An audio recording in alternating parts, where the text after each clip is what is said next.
So this unit is all about roots and radicals.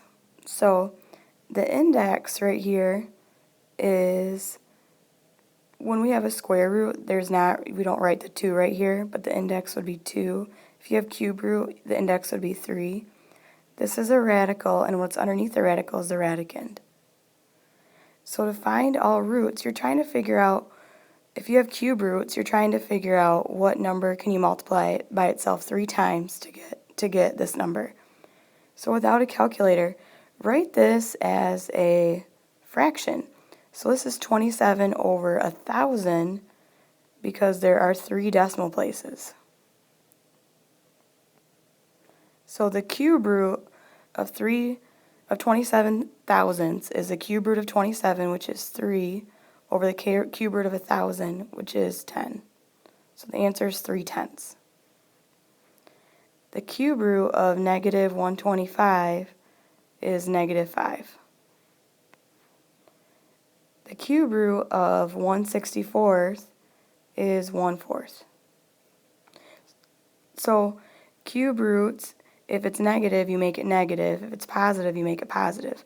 But fourth roots, you got to remember that fourth roots would be, to have a negative number, it would have to be, what do you multiply 4 times to get a negative number?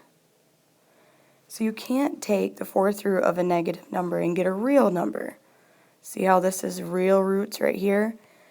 So find the real fourth roots of 625 is the fourth root of 625. Oops.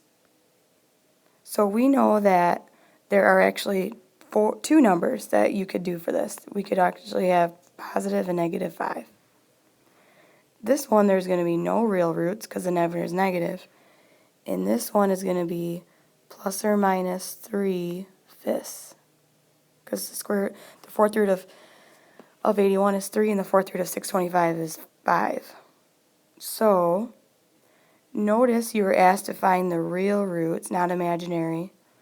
Look at this chart. So if the number is positive and the number is even, the nth root is even, then there's going to be 2 answers just like it did up here. If the number is 0, then you're just going to have 1. And if you're not going to have any real roots if the number is negative and it's an even root. But odds 1s across the board. So find each real number root. So what's the cube root of negative 1,000? It has to be negative 10. And then this one, this is a square root and it's an even number. We can't take the square root of an even number and get a real number. So there's no answer.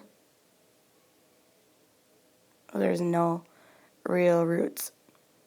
And then we've kind of talked about this before of simplifying.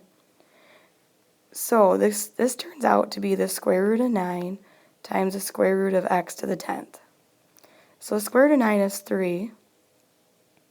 And then the square root of x to the 10th is, you take the exponent and divide it by the index. So it's x to the 5th. And the remainders are going to be left inside.